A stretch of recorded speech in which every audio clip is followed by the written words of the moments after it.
CM വലിയുല്ലാഹി Madavoor തങ്ങൾ എന്ന് പറയാറുണ്ട്, വടകര തങ്ങൾ എന്ന് പറയാറുണ്ട്.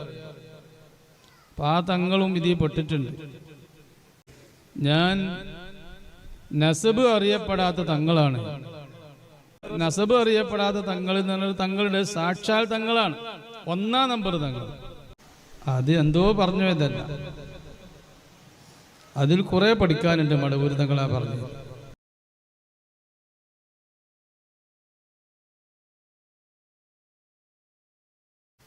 അഹ്ലു ബൈത്ത് എന്ന് പറഞ്ഞാൽ തങ്ങന്മാർ.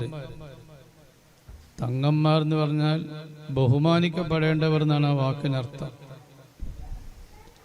തങ്ങന്മാർ എന്ന് പറഞ്ഞ വാക്കിനർത്ഥം. അപ്പൊ തങ്ങന്മാരെ കുറിച്ച് അതീ പറഞ്ഞു. CM വലിയുല്ലാഹി മടവൂർ തങ്ങൾ എന്ന് പറയാറുണ്ട്, വടകര തങ്ങൾ എന്ന് പറയാറുണ്ട്. അപ്പം ആ തങ്ങളും ഇതിൽ പെട്ടിട്ടുണ്ട്. മടവൂര് CM വലിയുല്ലാഹി ഖദ്ദസല്ലാഹു തആല സിർറഹുൽ അസീസ് തങ്ങൾ പറയാറുണ്ട്, ഞാൻ നസബ് അറിയപ്പെടാത്ത തങ്ങളാണ്. ഞാൻ നസബ് അറിയപ്പെടാത്ത തങ്ങളാന്ന് പറയാറുണ്ട്. എന്തതിൻ്റെ അർത്ഥം?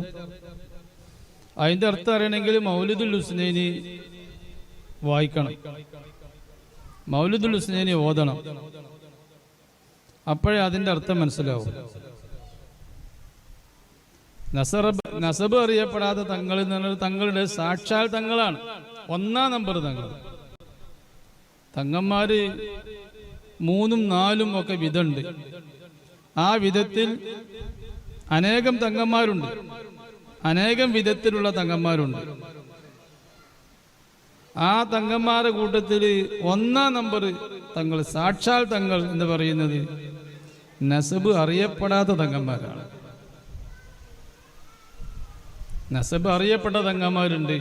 ബുഖാരി, ജമലുൽ ലൈലി, ബാഫഖി, ബൽഫഖി, അങ്ങനെ തങ്ങന്മാരുണ്ട്.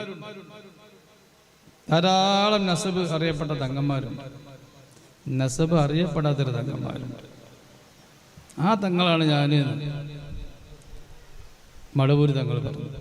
അത് ഭ്രാന്ത് പറഞ്ഞതല്ല, മടവൂർ തങ്ങൾ അത് എന്തോ പറഞ്ഞു എന്നല്ല, അതിൽ കുറെ പഠിക്കാനുണ്ട്. മടവൂർ തങ്ങളാ പറഞ്ഞത്. അങ്ങനെ തന്നെയാണ് വലിയ മഹാന്മാരൊക്കെ നസബ് അറിയപ്പെടാത്ത തങ്ങന്മാരാ.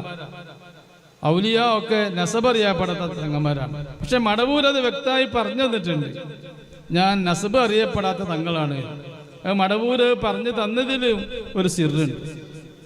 നസബ് അറിയപ്പെടാത്ത തങ്ങൾ ഇനിയും വന്നേക്കും. അപ്പൊ അത് തങ്ങളൊന്നല്ല, നസബ് അറിയപ്പെട്ടിട്ടില്ല. അത് ജമലുല്ലൈലി അല്ല, അത് ബക്കറുല്ലൈലി അല്ല, അത് ബുഖാരി അല്ല, മുസ്ലിമും അല്ല എന്നാണ് തള്ളാൻ പറ്റില്ല. തള്ളിയ എനിക്ക് എന്നെ തള്ളപ്പെടും. അപ്പൊ അതുകൊണ്ട് മടവൂർ തങ്ങൾ അത് പഠിപ്പിച്ചതാ.